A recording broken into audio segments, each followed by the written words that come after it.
at last. My name is Regina DeMeo, and I'm a divorce attorney in the D.C. area. Over the last 14 years, I've seen a lot of issues that a lot of families have to deal with, and for the last 7 years, I've been a divorced single mother in this area, dealing with many of the same issues, including balancing a budget, dealing with co-parenting issues and different parenting styles.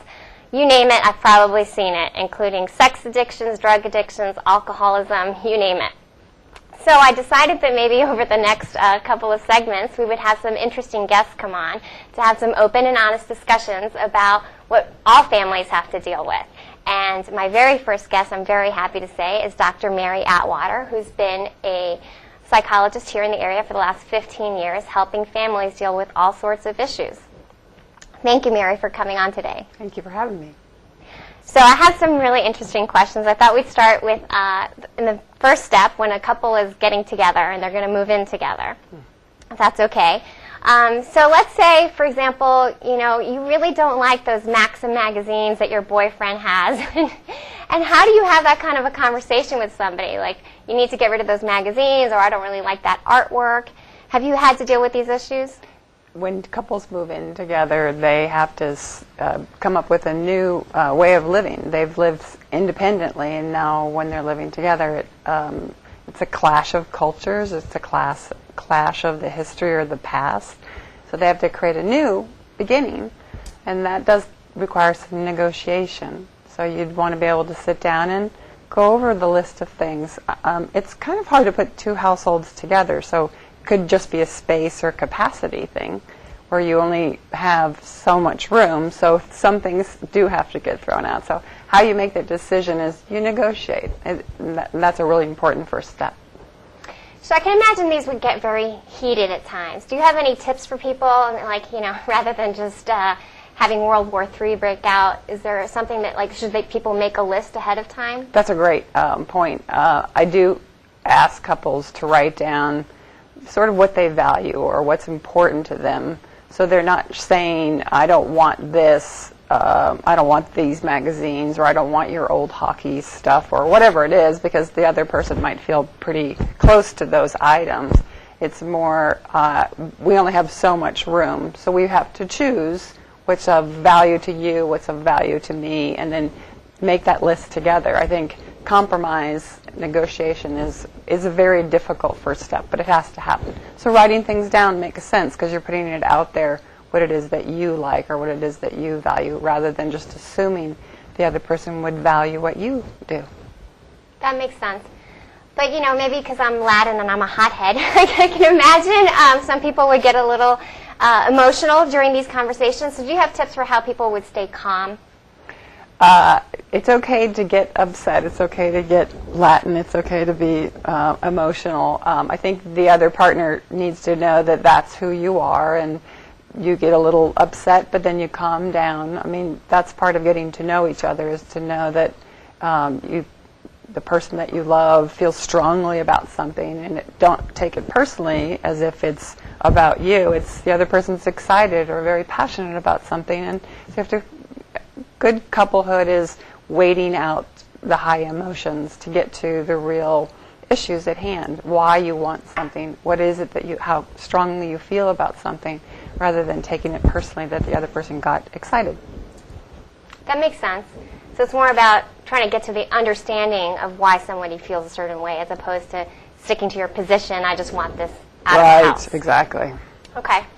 So once a couple moves in, there's some issues that tend to come up, I'm sure you've seen a ton. What are the most common issues that couples face once they move in together? Because I remember when I moved in with my ex-husband, those first 6 months were horrible. We fought about the towels on the floor. We fought about all sorts of things, not checking in with one another. Right. What are the things you've seen? Well, those are pretty good. If you think about two animals getting in the same space together, it gets territorial. So there's a space that's a we space, there's my space, there's your space. So people have to honor that. I mean, when you fall in love doesn't mean you want to spend every single minute together, and it doesn't assume that the other person's going to love everything that you love. But somewhere in the middle there is the place to negotiate that this is our space and this is my space. So that's part of it. It's just feeling comfortable because you can be on top of each other, or you can give each other enough space so that you can breathe and, you know, have a good relationship. But some of the items that come up are very typical, whether you're living together or you're married, and those are the basics that we all read about and hear about in magazines, TV shows, movies, sex, love, relatives, time together, time alone. Those are pretty much the kind of the hotter areas. You've read Dr. Gottman's book, The 7 Principles for Making Marriage Work? Mm-hmm. Do you like that book for couples to read? Yeah, Gottman definitely has a good way of explaining how couples can think about how they feel about the relationship. I would add on to what Gottman does and get them to then show the other person how to do it. So Gottman's really good at breaking down that this person's more emotional than this person. So you kind of get an identification of the other person. But the next step is then for the other person to say what that looks like to feel loved. If you knew that I like for you to bring me a cup of coffee in the morning, that's a great thing, but you don't know to say good morning, thank you for the cup of coffee. Some communication between couples is mind reading, and you have to be able to say, I feel loved when you do this. So that's just a little extra on to Gottman that I do when I work with couples. That sounds a lot like what Dr. Chapman writes about with the 5 love languages. Love languages, exactly. We need to be able to tell the other person how to love us. And that's not easy. My parents didn't teach me that. There's no class in high school or college, I know, that teaches you how to love the other person. So it's difficult to be in a relationship, absolutely. Yeah. I mean, I think one of the things a lot of people think about in a romantic sort of way is, oh, if that person is my one and only, he should be able to read my mind. He should know how to love me. Right. And the other person has no clue, so. So you see this a lot. Oh, yes. Yeah. So then do you help couples actually articulate, this is what I need in order to feel loved? Right, and practice that, because it's awkward until it's not awkward. But that number one complaint is, if they loved me, they would do it this way. And I always say, how would they know? They didn't get that message or that memo. So you have to give it to them. And once is never enough. You can remind them. If somebody says something snarky, you just stop and say, what did you say? Or could you repeat that again? And then you give the other person time to go, okay, I didn't mean to come off snarky. I just meant to say I was disappointed. Why do you think it is so hard to just have this conversation so nicely and openly and say, this is what I need in order to feel loved? What do you have any ideas of why it's so hard? Life is pretty hectic. Living here in the D.C. area especially, it feels like there's a really fast pulse. Things just happen rather quickly. I think we get mindless and we're not paying attention in the moment to what's going on between someone. Because we've been, fast day, we have a lot on our mind, or we're not present, we're in the past or we're in the future, going in our heads. But couplehood, whether you're living together or you're married, requires that you be present with the other person. So one thing that I've observed is I think dating is so much fun, right? it's you go on these great dates together, it's the honeymoon period, and then you move in together. Do you think that what happens is once people move in together, it's like, oh, I can check that off my list of things, now we're together, maybe they start taking each other for granted? Yeah, that's a really good point. I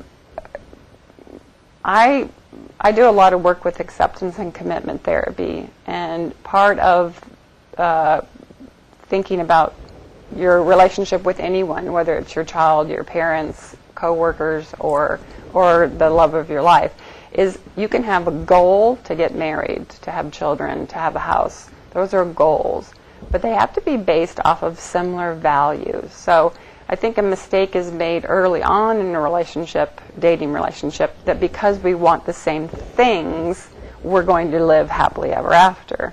But if they don't have the same values, then you get a goal and you think, okay, now I'm supposed to be happy. But it's not the same as saying, I want to be in a loving, committed relationship. That's a lot different than moving in together. Does that make sense? No, that's a great point, yeah. And I think the other thing is, some couples, I find, their expectation is once you move in together, you'll do everything together, 24/7. Right, that was the difference between my space, our space. Clearly defining that is important. So what do you do with a couple where, like, one person is like, okay, we've moved in together, that was a goal, and now they want to kind of have their own space, and meanwhile the other person is like, wait, now we're together, we should do everything 24/7. How do you maneuver that? Right. Well, I think I would encourage the person who wants to have some room to explain why that's of value to them. I personally would say I'm a much better mommy when I've had plenty of Mary time, enough time to, just be an individual, to be creative, to have fun with my friends. I come back refreshed, and then the mommy in me is just ready to go and be a mommy. I think it's also hard. We can't read each other's minds, so I like to make things very concrete. So sometimes I'll take a calendar. This is a good example. The wife thinks the husband plays too much golf, and the man thinks, oh, I don't play enough golf. So we get out a calendar, and I have a green magic marker, and I say, okay, you go over on the calendar and you circle all the days that you're playing golf. And when he does that, he instantly sees, wow, I play a lot of golf. So it's concrete there. There's not an argument between what she says and what he says. And then they get to start from there of, like, how do we make sure that both of the people, both person in the couplehood is feeling good about the time that they spend independently and the time that they spend together. That's a great technique. So having a visual sometimes helps, like, put it together, because somebody else might say, well, you think I'm playing too much golf. I don't think I play enough golf. But then that's really a great technique to have. Sure. Would you do the same thing with, like, someone who's watching too much football, or maybe someone who's, like, addicted to working out too much? Do you see that happen also? Right. When I'm dealing with couples who are not doing so well or getting headed for divorce, it comes down to one person feels like the other person's leaving the relationship because they're spending too much time golfing, or they're spending too much time with the television. They have a different relationship than the one that, say, the wife would say, you watch too much football. I don't know that the argument's really about football. I think it's about, you're not spending enough time with me. So you have to shift the argument from what he's doing wrong to what's missing. So what is he not doing when he's busy on playing golf or busy watching television? He's not spending time with his wife, maybe, or with his kids. So you shift the argument back to a negotiation of, I feel alone when you're watching television. I feel abandoned when you're spending so much time with your friends. I want more of you comes across a lot better than you spend too much time, wagging the finger. So it's almost like, to get what you want, you have to actually be a little bit more vulnerable and be less attacking and less blaming. Right. Well, the blame shuts people down. They don't want to listen, and then there's no negotiation when you get down to a blame. Makes sense. Okay, we're going to take a little break, and then we'll be right back. Thank you. For you. Hey, Mom. Girls, I used to cheer back in my day. Ready? Okay!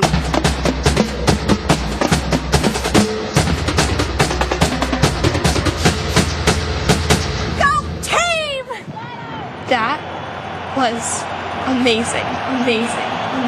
Mom, that was amazing. You don't have to be perfect to be a perfect parent. There are thousands of siblings in foster care who'll take you just as you are. Welcome back to Making It Last. I'm Regina DeMeo, a divorce attorney in the D.C. area, and with me is Dr. Mary Atwater, who's a psychologist that's been practicing for over 15 years. Thanks so much, Mary. Thank you for having me. So we were talking about, issues that couples have to deal with, right, when they're living together, and people may be spending too much time doing things that the other person doesn't agree with. Now, let's talk about, like when people start having drug problems or alcohol problems. How do you bring that up to your spouse and say, hey, I think you're drinking too much? That's a big problem. I would add to that list spending too much time on the internet. It's any behavior that takes you away from doing something together as a couple. And as we mentioned in the last segment, couples have to come to some negotiation of how much time is an independent person's time and how much time is a couple time. So that's a disagreement that happens a lot. You're spending too much time, just fill in the blank, drinking, too much time with your friends, too much time on the internet. Any type of addiction is pulling, it's another relationship, so it pulls you out of the relationship. So couples argue about this all the time. Couples get divorced over these issues. Do you see that a lot of times the person with the issue says that it's the other person's fault? Like, oh, I'm not the one that's drinking too much, you're just too sensitive. Or I'm not spending too much time on the internet, you're just, being a nag. Right. Oh, that's a very good point. I think what plays out is if a woman is busy doing something, the man can easily say, she's too busy, so I'm going to go do this. And it can also be the opposite direction. He's too busy working, so I will get lost in drinking wine. It makes me feel good because I feel bad that he's not here with me. So it's not an issue just for one person. It's really a couple issue. But it's hard to admit that I'm scared or I'm lonely or I'm afraid. I'm afraid when you leave me that, our marriage is deteriorating. Those words don't come out, but the drinking might increase or some other addiction might come into play. But from my perspective, when I do couples work, it's that they're avoiding the relationship between them or just negotiating a better deal. They're just not happy. This doesn't feel like love when you do this or that. It's a really hard thing for a couple, for one person in the couple to say, or even for the other person to just show up and be available to love the other person the way that they need to be loved or the way that they want to be loved. Well, that makes sense. I mean, it's common human behavior, right, to seek pleasure and avoid pain. Exactly. So speaking of seeking pleasure and avoiding pain, so it's pretty common, especially in the divorce world, to see a lot of couples that get divorced because there's an affair. Okay. Right. So, but not all couples actually get divorced when there's an affair. Have you dealt with couples that are dealing with infidelity? Right. So how do couples deal with that? It's a tough problem, but it's not one that's insurmountable.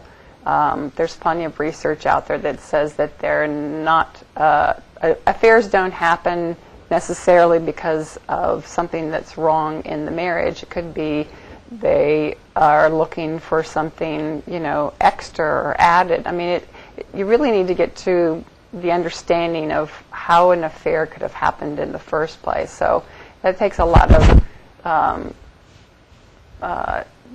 emotional, it's like soul searching, insight into what was going on before the affair happened.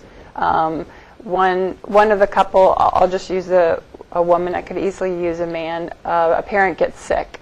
So that person is busy caring for the children, caring for the sick parent, and leaving the husband or the wife sort of alone. And instead of saying, hey, I'm alone, what can we do about this? How can we remedy this? The other person might say, well, give me time and next week we'll have time together or something, just to negotiate even that. It seems insurmountable in some relationships to negotiate to get your needs met. And then it just becomes what Gottman calls a turn away. So instead of turning towards each other in a crisis or some member's sick or a child is sick, couples start to turn away from each other. And then affairs can happen because there's some distance between them. The closeness is lost. Well, I don't feel like getting to the extreme of Lorena Bobbitt, right? I'm pretty sure I would not forget or forgive an affair, but I know that people do. How do they rebuild that trust? Therapy is a good way to do that. In couples therapy, so they can't do it alone, you don't think? Well, I think it's hard.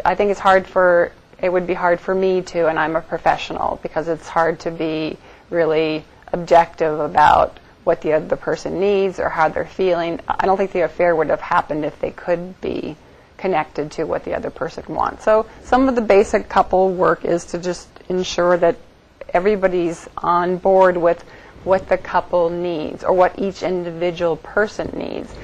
Then it comes down to capacity. Sometimes we could want something from our spouse or from our loved one they're just not capable of giving. That goes back to the not blaming. You can't blame someone because they can't give you what you need. Maybe you can negotiate to get some of it, but couples have some illusion that the other person's supposed to give you everything that you need. That's not really human relationships. We're all, fallible. We all make mistakes. No one is perfect. So to expect the other person to just give you everything that you need, I think that's really tall order to ask anyone. I've heard actually some people say that once you know what your needs are, it's actually your own job to fulfill your needs. It's a pretty, what I recommend couples do, again, I like to put things on paper so that it's out there and it's concrete, is write down the things that you really feel that you need from your other partner. And then give that list to the other person. They might be able to say, I can give you this and this and this. Well, I'm not so sure I can give you this. That becomes a point of negotiation then. But it's an actual realization that the other person has limited resources or limited capacity, so they can't give you everything. And you're right. So whatever's left for you to still try to negotiate, it's up to you to decide, can I do this for me? Am I willing to do this for me so that I can stay married, so we can keep this relationship going? But that takes a lot of, emotional work of thinking about what it is that I need and then trying to negotiate for it. And having realistic expectations. So when things do fall apart, you've worked as a divorce coach with couples, right? Right. And what are the most common issues that come up in the event that people are divorcing? Well, like as we said before, sometimes it is an affair. And one person in the couple, and I've had women having affairs, men having affairs, it's not gender, it's pretty gender neutral. The person who had the affair, I think they need to be able to ask for forgiveness. I think they need to be able to explain how they wandered off and found someone else to fulfill the needs of the couplehood. But it's also up to the other person who was left or abandoned in the relationship to try and make something, to find a way to repair that. Some people just can't do that.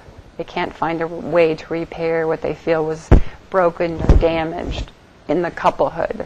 So it moves into the phase of divorce, which takes some time, as you know. It's not, you don't just decide to get a divorce one day and then you're divorced. There's a lot of things to go through.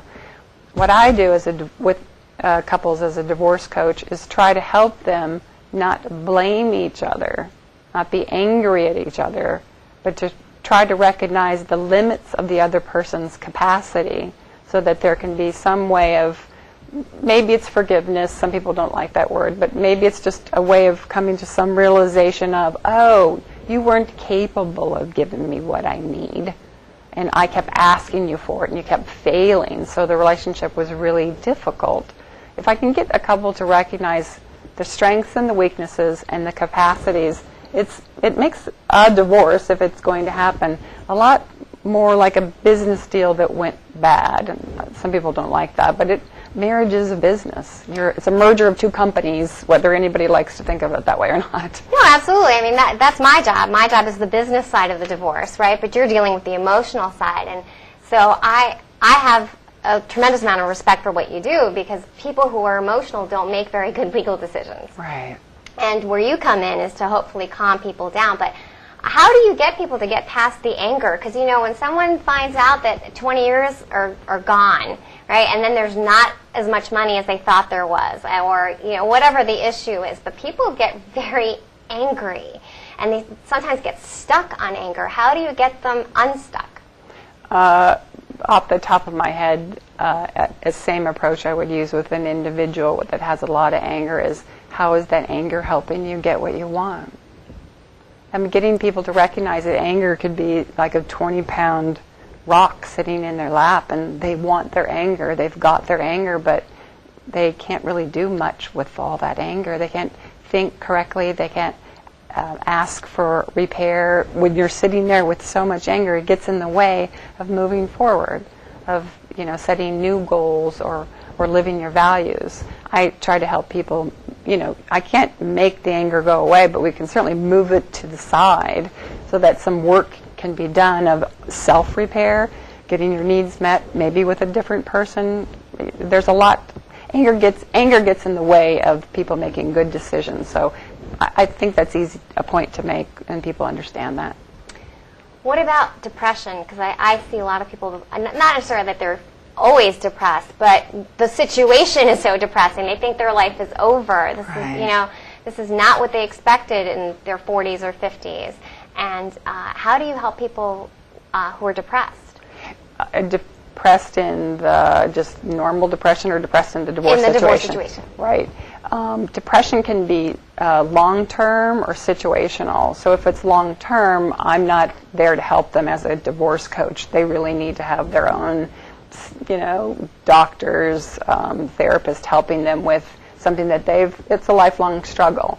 In divorce coaching, I help explain that we all have pretty strong emotions during the divorce process, but they're not permanent. They're situational. They can come and they will go. It's an ebb and a flow. So it's not, you might think because I'm feeling this, it'll always be this way, but that's not necessarily true. And how do you get people to focus beyond the depressing situation they're in to the fact that there is a bright future ahead, especially with kids? How do you get them to reframe? Right. Another way to help couples, especially as a divorce coach, is to get the couple to decide what it is that they value.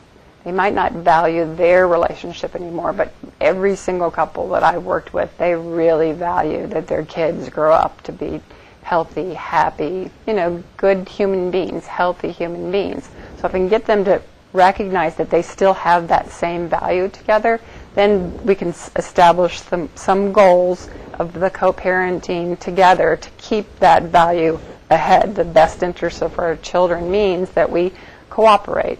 We speak kindly to each other. We show our children that we still care enough about each other so that they can feel comfortable with the divorce. So basically you're teaching people that just because someone's a crappy spouse, they can still be a good parent. I guess you could say it that way. It's true. I mean, I obviously have a good co-parenting relationship with my ex, but we just did not make good roommates. And okay. I guess that's really and what we're trying to show people, right? Right, but that could be that capacity model. You and he didn't work for lots of reasons, but I don't like to blame or find fault. Right. Especially when you still have children, because those children are in the middle. So if you are denigrating one parent, you're really kind of dragging you're dragging your children through right. how bad the other parent is. So people have strengths and weaknesses. I always encourage parents to say, well, that's your mom or that's your dad, and they do some things well, and then they struggle, just like we all do. You're right. Just like children do. Children have strengths and weaknesses too. So it's a real human way of characterizing. No, it's perfect. Thank you so much for coming on today. I appreciate you having me. If people want to get a hold of you, how would they do that? I am listed under Psychology Today, and I'm also listed with the Maryland Psychological Association. And you have offices in both Bethesda and Potomac. Mm-hmm. Great. Thank you so much, You're Dr. welcome. Mary Atwater. Thank you. Thank you for tuning in. See you next time on Making It Last.